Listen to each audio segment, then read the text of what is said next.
Dr. Glenn Vo, and man, I got the VIP, the man of the hour. I've been trying to get this guy in the group. Dr. Villanueva, founder of MB2. Dr. V, what's up, man? No, everything's going well, man. Friday, can't complain. Yeah, so I'm super happy to bring you on because so many people, they in the past, they've reached out to me. They're like, why did you join MB2, right? Why? I mean, your practice was doing well. You got all your stuff together. You're Nifty, Thrifty. You're doing all those things. And I just said, hey, look, at the end of the day, I wanted an opportunity to get to the life that I've always dreamed of. And what does that mean? Being able to spend time with people like you, people like my family without restriction. And MB2 has like a unique ability to give our owner doctors a way to invest, to really grow their wealth there. And so that's why I want to bring you on, because so many people, they get bogged down with well, I can run my practice, or I can do marketing. I can do all these things. Yeah, you can, but do you want to spend all your time doing that? Or do you want to work with someone who has a lot of owner partners, they know how to get things done, and also give you an opportunity to invest and to make some money down the line? So, Dr. V, let's just jump right into it. Let's jump right into it. You recently had a meeting with all the owners. There was like 200, like 100, over 100 of us in there. Yeah, we maxed out the Zoom capacity. We maxed out the Zoom capacity. And you guys are probably thinking like, wait a minute, Dr. Vo, your office was a 200th office. You guys had more. And you said, no, here's the thing. Most of the owners in the group, they have multiple practices. And I didn't think, to be honest, I didn't think I was going to open another practice. But man, after how everything is going so awesome with MB2, I definitely changed my mind. I've already talked to everybody. I was like, I want to do another office. But Dr. V, let's just jump right into it. There's a bunch of people on here. Guys, if you can hear us, if you have any questions, type in the comment section. I'm looking at the comment section. Ask any questions. We got the founder of MB2 here. But Dr. V, let's just go right into it, man. From an investment standpoint, right? Talk about what MB2 offers for all the owner doctors that jump on board. Sure, absolutely. And then just to comment on what you said earlier, I meet a lot of doctors. I've met a lot of doctors over the years, and there's one universal truth. It doesn't matter what state they're from, what type of practice they have. Their goal is to work when they want to work and not work when they don't want to work, right? And I can tell you, we have plenty of case studies.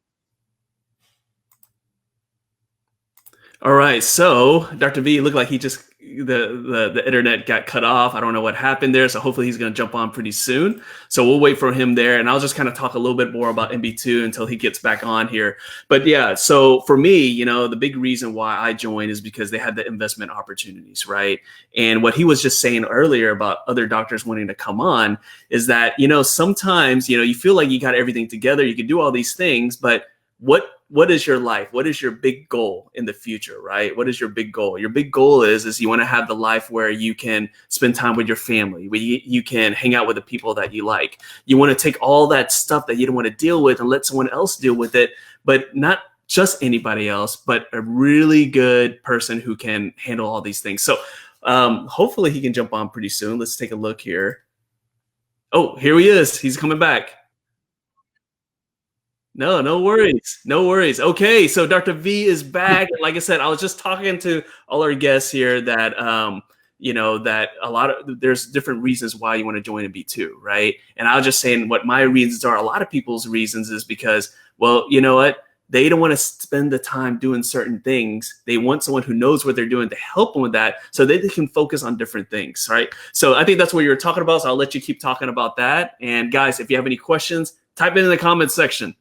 No, yeah, absolutely. What I was saying is that, the universal truth is that as dentists, we all want to work when we want to work and not work when we don't want to work. And so I would say that MB2 is a platform that would get you there. We have dozens of case studies of doctors that have successful practices, are thinking about the future, are thinking about what they want to do next, and they find the optionality within our platform very attractive. You achieve that in a lot of ways. I mean, I think the traditional model is that we continue to work chairside until we get tired and older, and we end up selling it out to a successor per se. And at a time, you're grinding. And I didn't like the idea of being chained to the chair until I was 65. I didn't like the idea of having to work 4 or 5 days a week indefinitely. And so we found a way to create what some call a cooperative, where you're able to invest into a larger organization and invest in individual practices, which is really what makes us unique. You know, maybe what would help is just a historical reference as to like why we even built this model and why we even came to be. And maybe that will give people an understanding of how different it is from any other roll-up or corporate group, right? So historically, you know, my wife, she's a physician. She's a primary care physician. She's internal medicine. And I kind of watched what happened to the internal medicine space. They went from being independent sole proprietors that had the same headaches, but also benefits of what we experience as private practitioner dentists. And slowly but surely, they started selling out to hospital systems that promised them the support. They didn't have to deal with HR. They didn't have to deal with billing cycles, but they came at a very high cost. You know, they came at the cost of, frankly, autonomy, where they had to ask permission to take vacation, ask permission to change their supplies. And I just didn't want that for our profession. I didn't want it. I didn't think that was the right way to provide care. And so effectively, all we did was say, hey, Glenn, you're hiring Bob, the accountant, for $100 an hour. I'm hiring Bob, the accountant, for $100 an hour. Let's hire Bob full time and share expense, run more efficiently, right? And that's really the genesis of the organization. Like we no interest in owning practices per se, but we had an interest in being more efficient so we can compete against these corporate groups, right? I mean, in my estimation, you know, Dallas was kind of the epicenter of where the corporate private practice battle started, and corporate groups were getting paid 10% more to do the same amount of work. They're buying cotton rolls in healthcare at 30% less. And so we as private practitioners, we were at a grave disadvantage. I mean, we couldn't really compete. The odds were against us. And so we effectively just created a platform, nothing else, a platform where private practitioners could come in, invest in each other so that you don't feel guilty when you go on vacation because you have an investment in each other's practice. But also, unbeknownst to us, we created a platform that was highly investable by institutional capital, right? And this came later on when we attracted institutional capital in 2017. And so from an investment standpoint, you know, for an entrepreneur, I'm actually extremely risk averse. I don't like risk. I've never owned 100%. Well, I had my original practice where I owned 100%, but beyond that, I've never owned 100% of anything. I felt that it was a responsible, calculated way to invest in our profession by owning smaller pieces of many practices. And I think that resonated with a lot of the doctors. They wanted to own a piece of everyone's practice. And so effectively, there are two levels of investment, if you may. I mean, the first one is into the holding company, which is a very traditional approach. It's a parent company that goes out and partners with organizations. And every 3 to 6 years, it recapitalizes by finding another investor. And that's a very traditional approach when it comes to consolidating markets, right? And so that's available to all the owners upon every recapitalization event, right? And so that's one big piece of it. A recapitalization event is imminent. I can disclose that now that, you know, I've had my State of the Union address. Yeah. I think it's pretty public now.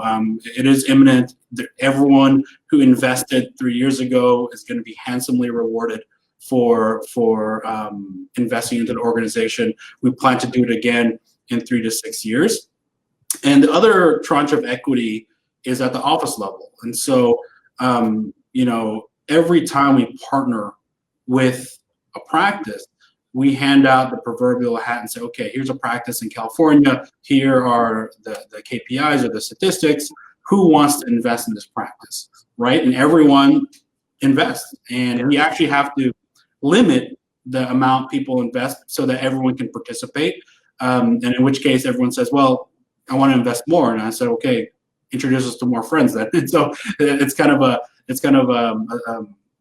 a self-propelling concept. And so that's a very interesting mechanism. I don't know of any other organization that does that. But and that's what I wanted to ask you. I mean, that right there, I don't think any other organization that you could possibly join would allow you to do that.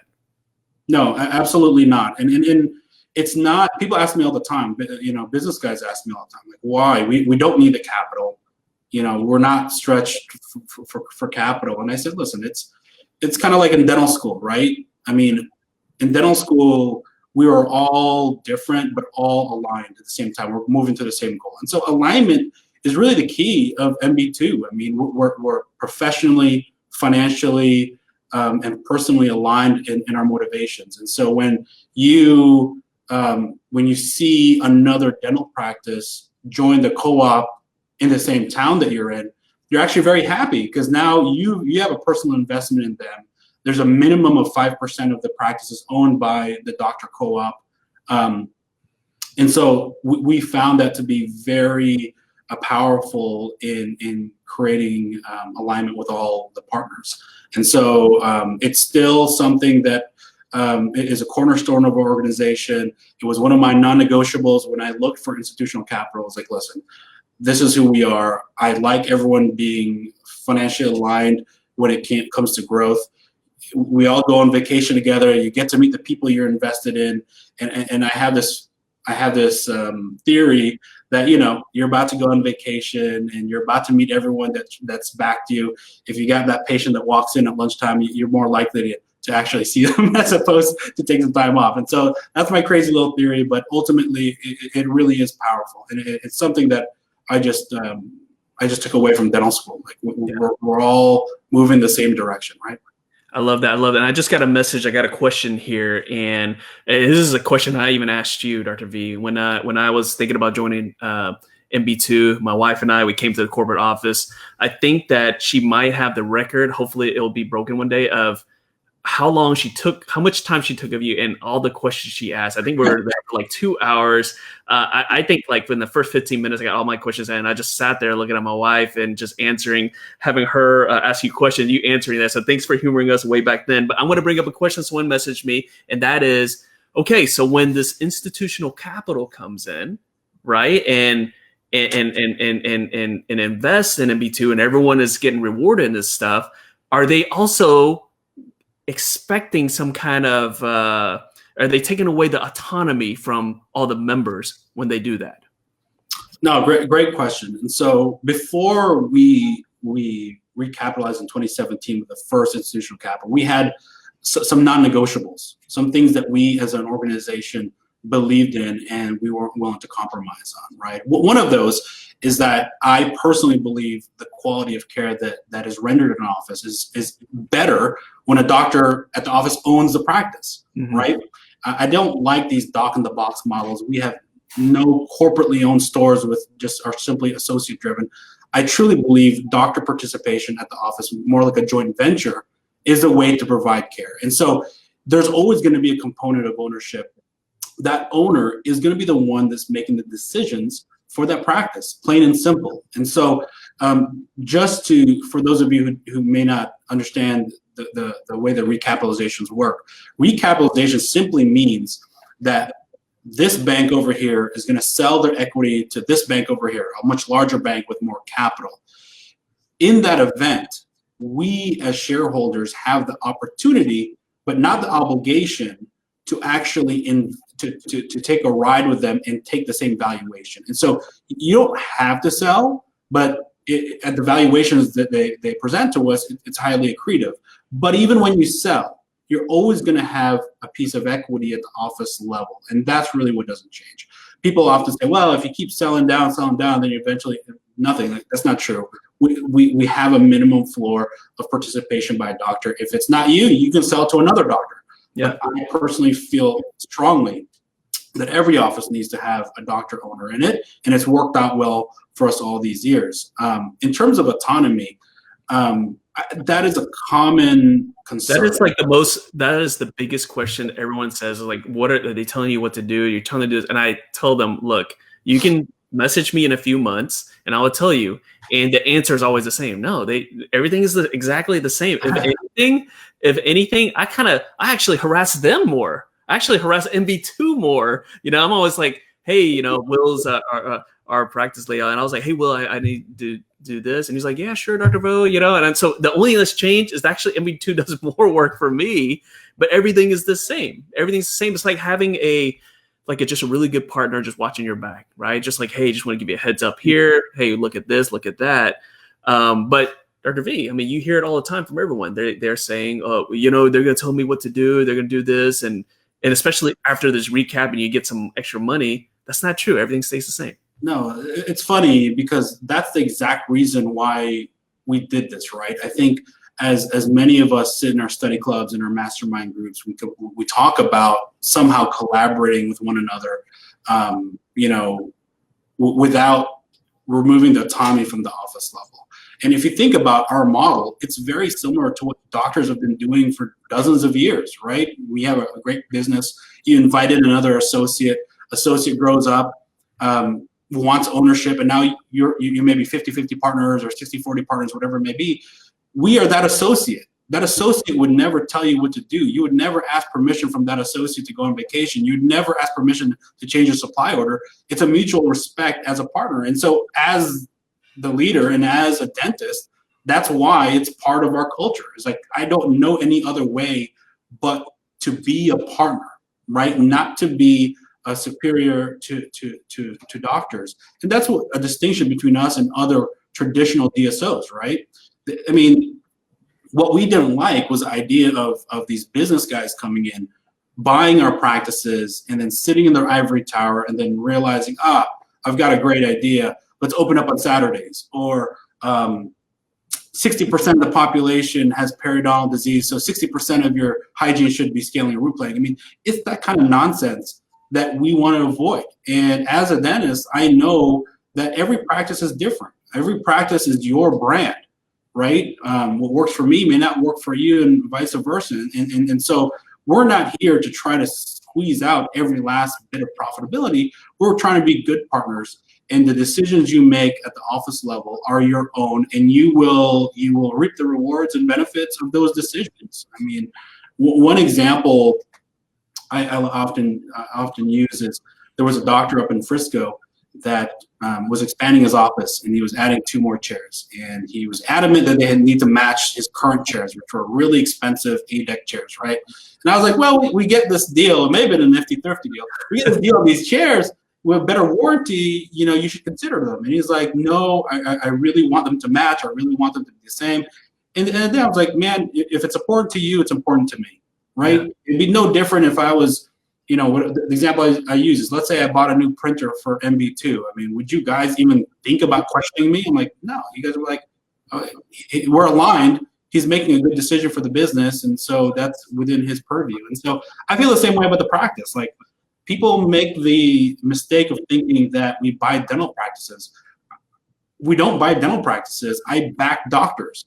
I mean, you're 30 minutes from my house. I've never seen your practice. Like, your practice doesn't really interest me. What interests me is you. You are the reason why your practice does well. You are the brand in your market. And really, we're just here to support you. We don't want to meddle in it, right? I love it. I love it. And guys, if you like what you're hearing, if you like what Dr. V just said, type in the comments section, MB2. And if you have questions, put those questions in. And if you don't want to be anonymous, message me. I'm reading all the questions here. And so one of the questions that come out, and Dr. V, if you could just explain it again, because I think they just came on, they don't understand. Explain again, what does the cree cap mean exactly? And how does that benefit the current owners of MB2? And then that's going to lead into why you guys want to take advantage of this recap. So can you answer that one more time? No, absolutely. Maybe said it another way. I mean, I'll give you guys my 2-minute MBA, right? And so I'll preface this with, I'm a dentist first. I'm a CEO second, very, very far from beyond that. So the business guys try to make it extremely complicated, but really what they're doing, all these groups, whether they're the established groups, whether these new up-and-coming groups, they all do the same thing. They buy assets at X, and they bundle them together. They try to, quote-unquote, fix things, and then they sell it for Y. And that spread between X and Y is their profit, right?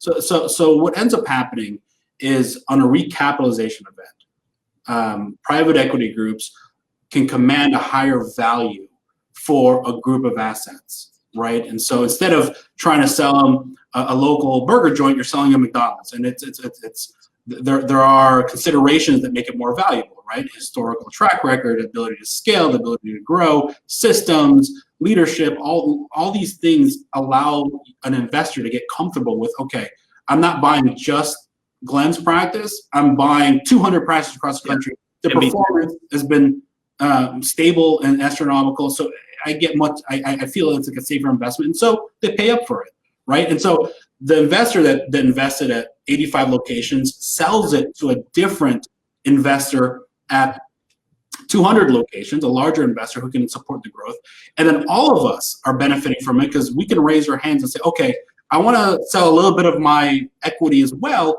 at this higher value, a value that is not available to private practitioners, right? And that's really important that you need to say, because I've talked to some people and they're like, well, I'm just going to wait around, and when my practice grows, I'm going to sell it then. And I said, well, first of all, unless you have a crystal ball, you don't know what's going to happen in the future. Number two, you're selling it by yourself. During this recap, I'm part of, before when I partnered with MB2, I was Dr. Vo and Denton Smiles Dentistry. Now I'm Dr. Vo with MB2 with all these high level practice, great owners I work with. We're going together in that, right? And so I think it's important that you brought that up, because people don't realize that multiple that you're getting, normal practices can't get that. Yeah, listen, I've heard it all, right? I've heard people say, well, I'm not willing to share my profit, or they have this antiquated notion that when you sell, it's only when you have to and at the end of your career.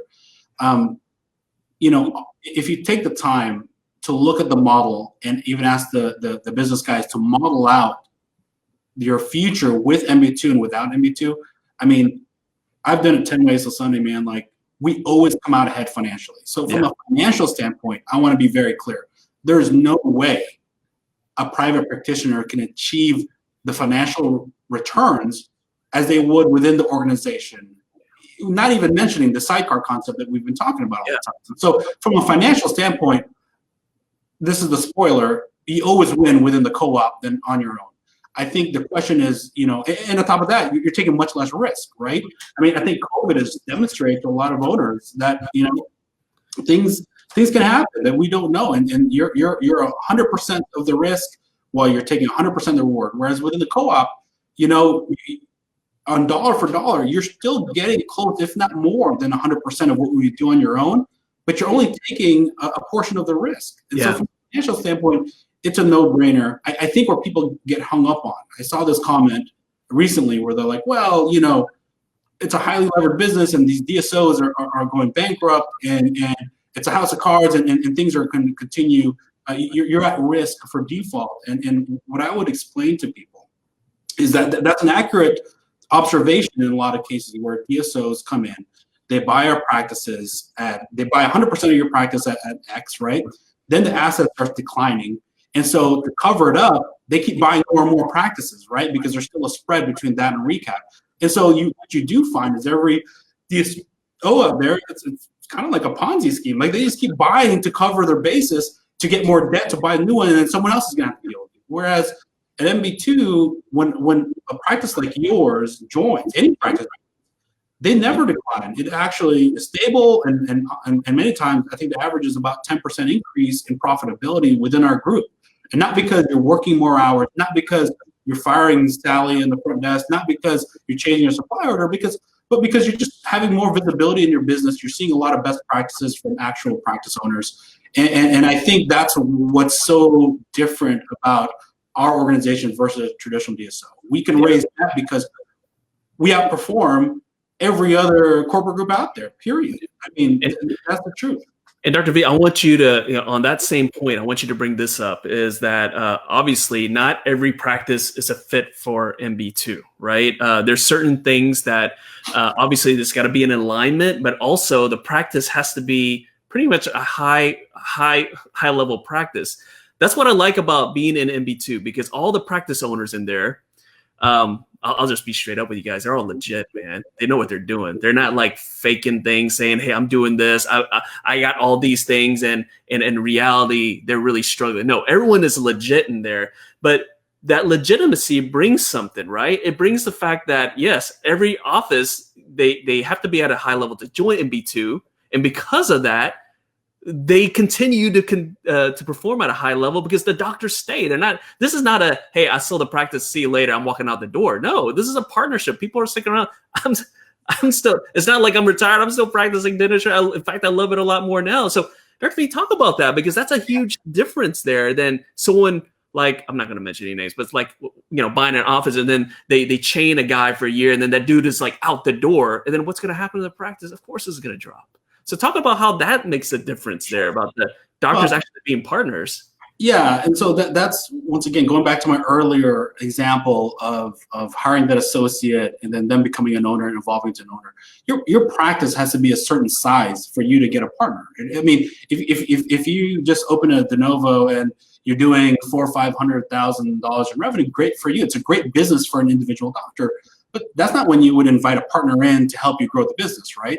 And so just sheer logic tells you that you got to be a certain size for there to be enough opportunity to invite a partner into your business. And that's where, we step in to become a partner. Although I'm not personally providing the dental care, I'm providing a whole other slew of services, including increasing the value of your equity, right? And so there's that component to it. I think, once again, just using data, I think our average office does a little over 1.7 million in revenue, and we have a large swath. I mean, we have a practice over in Colorado that does a single practice that does close to 10 million in revenue. And what you'll find is that, once again, these aren't individuals who are trying to sell out. Our average age is, I think, early 40s in the doctors. These are guys who want to get to their destination faster.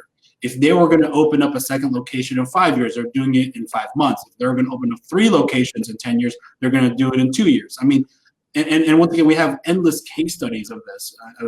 You can talk to the doctors within the co-op. They can demonstrate to you how once you absolve them of all the administrative burdens and HR and payroll and all that, and focus on the clinical care and mentoring other doctors and making sure the quality of care is superior to everyone else, then you really have expanded bandwidth and you're able to manage multiple locations, right? And so that's the real secret behind it. I always say that, we have people who are as good as you in dentistry doing marketing, doing operations, doing all these things. Yes, we can do it, but recognize that there are people who actually went to school for it, right? Yeah. And so that actually reminds me of 2014.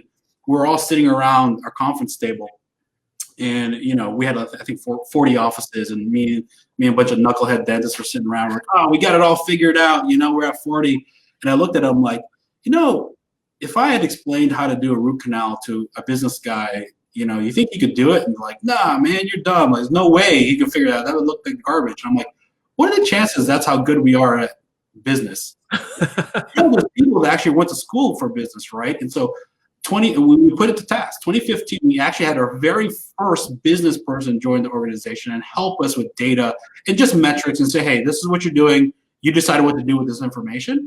We had a 12% increase in revenue, which was great. But we had a 62% increase in profitability, right? And so we didn't work anymore. We didn't see more patients necessarily, maybe a hair, but the contribution margin was much larger. And that's really the secret, man. I mean, yes, we can do it, but understand when you put people on the right seats of the bus doing the right things and maximizing their time, this is what you get. And that's a philosophy we've operated under ever since. I love it. I mean, that's so, yeah, all the reasons, guys, I'll let you know. I'll share you something a little personal here. Dr. V is probably the biggest reason why I joined MB2. Talked to other groups and whatnot, but I met him. I love his philosophy. I love his vision. And, Dr. V, you probably don't remember this, but we're sitting there and we were talking about like our little side hustles, right? And guys, if you're in this group, I have like a million side hustles. And then you looked at me and said, you know what, Glenn? If this right here, if you just, do what you're supposed to do with MB2, right? Invest in the sidecar, stuff like that. That's gonna be a huge moneymaker for you, right? And at that time, I'm like, whatever, man, whatever, right? But after now that I've been in MB2, I mean, the opportunity to invest, right? I mean, we need to talk about that, the sidecar investment, right? I tell people you can invest and help grow MB2, right? Your own money. And what some people they invest in like cryptocurrency, right? Sometimes they play the stock market. We have a couple of people who think they're like real estate people. They learn this stuff on YouTube and then they think they can do it. But guys, everyone in this group that's watching this right now, you guys know dentistry. You know about office. You know how about that.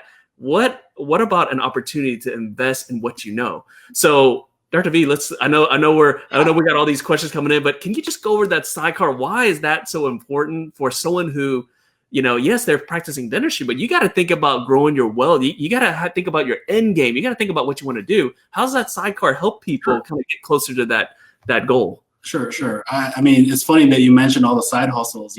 Like many entrepreneurs, I thought I had the mistake of thinking that once we had a successful business, anything I touched would do extremely well, right? And so I've had a failed car dealership, a failed pizzeria. I mean, you name it. Like I've touched everything and realized, this is my lane. Dentistry is my lane, and you guys have to realize, as dentists, I mean, we have a huge opportunity here. I mean, we're in the right time at the right place. The barrier to entry to invest in dental practice is extremely high. Anyone can buy cryptocurrency. Anyone can buy real estate. Not everyone can buy dental offices in a market where the value is appreciating tremendously. And so here's a simple math, and without going too far in the rabbit hole, whenever private equity invests in a company like ours, their goal is to triple or quadruple their dollar every 3 to 5 years. That is the golden rule, right? That is a home run for private equity. So if you take, $1 and turn it to 3 or 4 every 3 to 5 years, they've done their job. It's 20+% return profile, right?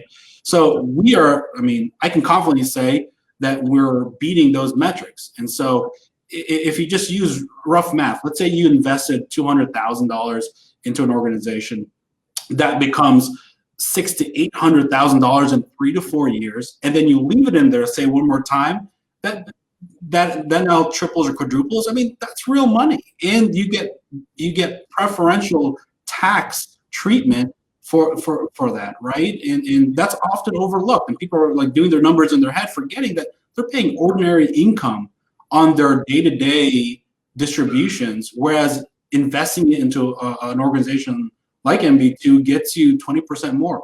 Well, given the current tax environment, it gives you over 20% more, which I think is highly attractive. And so from just a financial standpoint, once again, there's no way a private practitioner, if you apply the same assumptions, can beat the financial gain from being part of the co-op. There's just no way.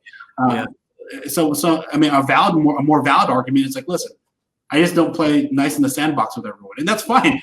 If people don't want to be surrounded by people, then that's fine. But that's really the only valid one. Yeah, and it's funny. We were having dinner like just right when I joined MB2, and you and a couple of other owner docs, they were talking about like all these alternative investments and all these things, and you're like, what? Like, what are they doing with that? But here's the thing. I mean, you can invest on your own. That was a big drawing point for me going to MB2. Look, you can invest. You can do all these things. You can open a pizza place. You can open a yogurt shop or whatever. You can do all those things. But I mean, the type of returns that you get from the sidecar, I mean, you're not going to find that anywhere unless you just get extremely, extremely lucky. And that's like maybe 1 or 2 times. But this is something that's available to anyone who joins MB2, right? You don't have to, there's no, the hat gets passed around, everyone gets to join. And I love the fact that you guys cap it because, I mean, to be honest, Dr. V, if it was up to me, I'd put in way more money. I'd like be pushing people like, dude, I want to put more in, but you make it fair. Yeah. And then that's really, once again, a cornerstone of the organization. I mean, to be clear, we don't need the capital, but it is in line with what we've built over the years. And that's something we've been having all these years. I think the opportunity, once again, to invest in a dental practice is extremely rare. Like you would never have the opportunity to invest just, $20,000-$30,000 in a practice in Alaska, right? Or in Louisiana, or these practices across the country. This diversifies yourself. I mean, what dentists forget is they think they've been working chairside all these years. They think what they're doing is a sure thing, that I'm going to be here in 5 years.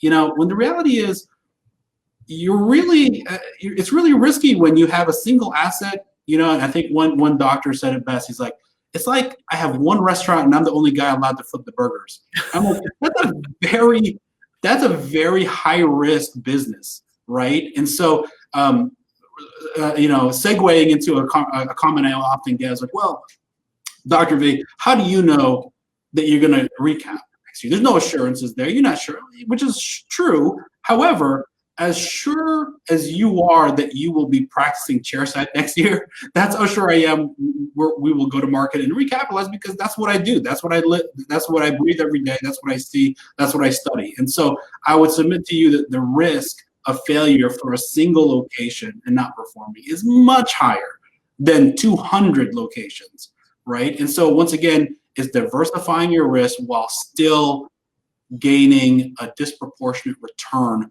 on said risk, right? And so that's really the secret behind it. Now, I want to stay on the topic of the recap, because we were talking about that. People had questions about it, but there's a particular reason why I finally got you on here. I know Dr. B's super busy. He's meeting with the different practices every Friday. This is his day to meet with all these people, and I somehow just snuck into his schedule here. The big reason why I want to bring you on is because the recap, okay? So the recap, you said, and you had a big meeting with all the MB2 owners, that it's probably going to occur within the next year. Now, that is a huge reason for those who've talked to me and they're thinking about, let me think about it, whatever. I mean, how often does the recap come around where we get this opportunity to get even more money for our equity? How often does that happen generally? Well, generally speaking, performing platforms have a recapitalization about every 3 to 6 years, call it. That's kind of the general rule. If they're kind of not doing so well, it's longer, right? October of this year marks a 3-year mark for us having our last event. And so by any measure, we're doing extremely well, right? We're growing well. We're still very disciplined in selecting the right partners. But, I think when we partnered with Sentinel Capital, they modeled out 20 or 25 locations a year, because prior to that, we were doing 10 to 15. I mean, last year we attracted, vetted, and partnered with close to 80 locations. And even this year, even with a full quarter of the year gone due to COVID, we're still going to beat that number. Yeah. And so if you really take the time to understand the model, right, it's a really low risk model. If people are joining and they're not being told what to do, you're not disrupting the business, you're not, firing staff members, you're not changing their EHR systems, it really is a smooth transition. And what you were doing yesterday is what you're doing tomorrow, plus more support, we inevitably see an increase in performance. And that's our dirty little secret, man. I mean, we don't partner with turnaround opportunities. That's not what we do. What we do is we give a platform to successful business individuals to accelerate their growth. That's all it comes down to. And so, and once again, I think it would be harder to believe this 5 years ago. We have countless case studies of doctors just like you, mid-career, early career, who had the antiquated notion that they're only going to sell if they're going to stop chairside. Well, you gotta change that train of thought. You've taken the risk on your practice. You've built this thing. You don't want to sell 100% of it. You don't. What you want to do is be a mentor, be a leader, be the brand, and mentor other associates to the work under you and with you, so that you can continue to reap the rewards of the risk that you've taken, right? And with our help, build a second, third, fourth location.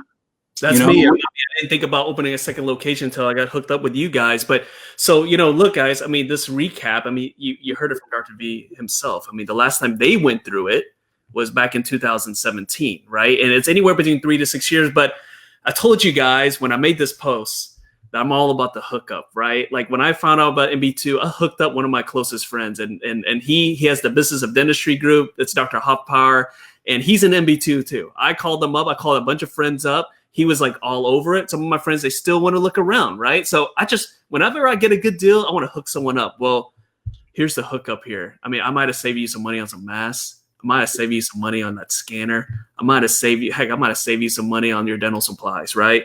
But this right here, if you qualify, if you can get in, this is going to help you out. Because look, the recap, I mean, Dr. V, you said probably within the year, right? Probably within the year.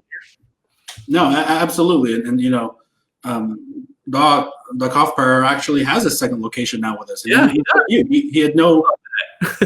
He knows 6 months. He found a second location. He had the confidence of owning it with our support, and now he has more equity to potentially sell down at the next recap, right? Yeah. And so that's really what a lot of entrepreneurs need to be focusing on. I mean, you know, not to belittle the importance of being efficient with buying things efficiently, but this strategy really hits the core of that. What you're trying to do is create efficiencies to create financial wealth so that you can spend more time with your family, right? And you can only work when you want to work. And so we found a way to do that.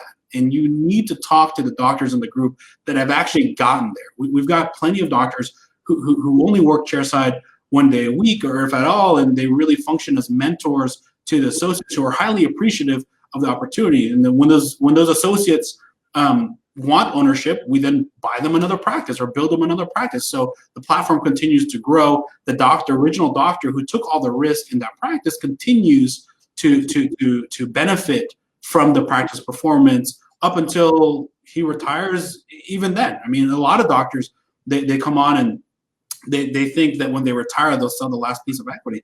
That's not true. What I've found is a lot of doctors have found it.